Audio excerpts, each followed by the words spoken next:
I've listened to Beautiful Things, and I've been a long time admirer and fan of your music.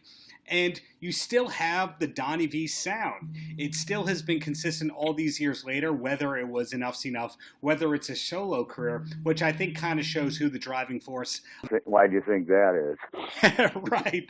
But how long did you spend making Beautiful Things? I actually got fired from Enuff Z'Nuff, but go figure. But it's been about 4 years since I had written anything, and after I was, back in business, I felt good and everything. I was wondering, are these songs going to come back? Because I hadn't had any ideas that whole time, and that's very rare for me. And and then right after I thought that I Could Save the World popped into my head, and I wrote that, and I demoed it, and then after that came the Breaking Me Down song. It's that's the third one on there, and that came next. And then once Fly came, then I knew I was back in business. Said, all right, the song gods are smiling on me again. Well, when you write, do the ideas just come to you out of nowhere, like when you're walking down the street, or do you write on piano, or what's your instrument of choice? What it is they come from a higher energy, and it's hard for me to figure out where they are coming from. But they're not the ideas and the hooks. There's something, the main little part of the song, if it's just a few notes, comes to me in my head. It beams into my head from somewhere, and then my job is to follow the song and and it takes me where it wants to go. And my job is just to not screw it up, and then I got to write the lyrics. And luckily I've gotten better with lyrics, and writing it took about, 6 months. And not really even, I just got lazy, and if I would have just sat there, but you got to wait for the ideas. And then making the record only took about three months. And when you are starting to hear the notes, do you ultimately hear the whole orchestration, the whole song in your head? Well, I hear something in my head. Once the song is together, I hear something in my head, but the way you figure it out is you by eliminating the bad parts of the things that didn't work, and then you just hit something, and it makes magic, and that's where you stick with that, and then you ride that out. It's the closest thing to magic, real magic I've ever seen happen was during this record. It's like actually magical. I mean, I'm too big a buffoon to come up with all that stuff. Well, since the creativity has come back to you after you got treatment, do you see it that it's back, and you're already thinking about the next album or two? Well, you heard that record, right? Well, now I've had a little bit of a lull of time right now, and I've somehow, I'm on my 28th song right now today of newer ones than Beautiful Things, and they're all better than the last. And there's some are a lot heavier than Beautiful Things, but that's because that's part of me, but there's enough to split it up, And I don't know if albums are even the way to go anymore. I'm thinking CD, digital downloads of like a single or something like that, Either that, or I'll just give them 3 CDs. I'll see what's the record. How many has somebody ever done 5? The Flaming Lips had that album where they put out 4 albums together, but I think it was the same music on all 4 discs. Yeah, well, that's the Flaming Lips. I'm kicking their ass. Sure. So are you going to be on the road to promote this album? Yeah. Well, here's the deal. It's it's got to see how the record goes, and because in order for me to perform with the band, I'm not using the usual suspects. I've got to use the really good cats, and they cost money. So the shows have to be paying, and I have to have those guys. So I'm thinking 2-3 shows in a row, and then I don't want to tour. I don't want to be on a tour because you got to cram all those shitty shows in to pay for the bus and this and that, and those are disheartening, and they're also not healthy for me in my recovery. Being around all that, disheartened and embarrassed and this and that, and then next thing you know is I'm one party away from being right back to to what I did, and I've accomplished so much, and I like being sober, and I like having the people around me, and again, my family and everything. Is everybody, you kind of lose everybody when you're fucked up, What's that called? Is there a lot of life for you outside of music and family? Are there hobbies, or is it really you make music and that's what you do all day? That's all I do. That's all. I've never spent the time like I'm doing now, because now with everything else going, there's no party and this and that. Now I have nothing else to do to keep me from thinking about that and other frustrating things. And so, day and night, that's all I do. And I'm getting better at the engineering and the producing and I'm making these shitty little demos sound really good, as long as you listen to them loud in earbuds. Do you write with other artists? Not really.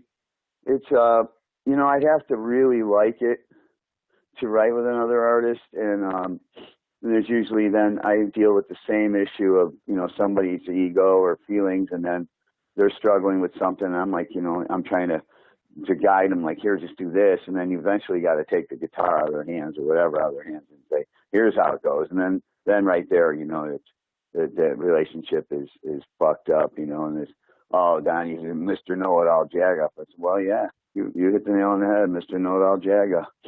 And where are you based these days, by the way? That I wasn't sure about that. I thought that you were in England for a while. No, I'm back in Chicago. I was in England for a while.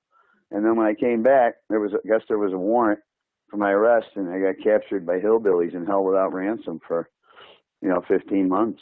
In 6 months in a county lockup, because I didn't want to go to trial, because that would have involved tearing apart my sister's credibility and character, and she just got out of that and had a baby and got married. So I ate the bullet and I got the program thing instead of, I mean, there's no reason why they would put me in prison. It was a stupid thing. And they just said, I'm a repeat offender because, I've been in every local drunk tank from here to Timbuktu, but never in prison or anything like that. And, so it gave me the opportunity to carve Enuff Z'Nuff into the walls.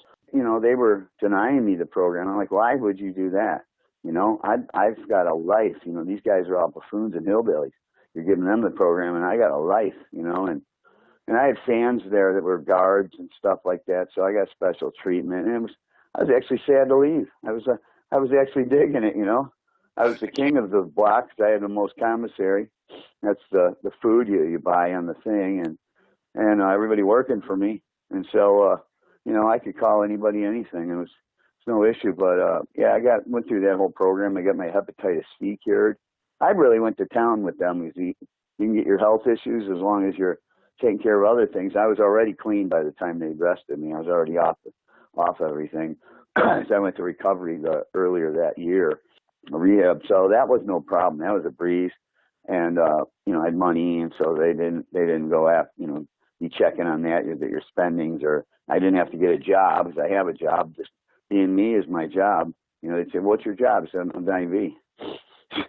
And other things. And so I coasted through that, but I got my hepatitis C cured. I got new chops fixed up and all kinds of things, therapy, stuff like that. It was really good for me, and it was just focusing on me. I couldn't focus on anything else but me.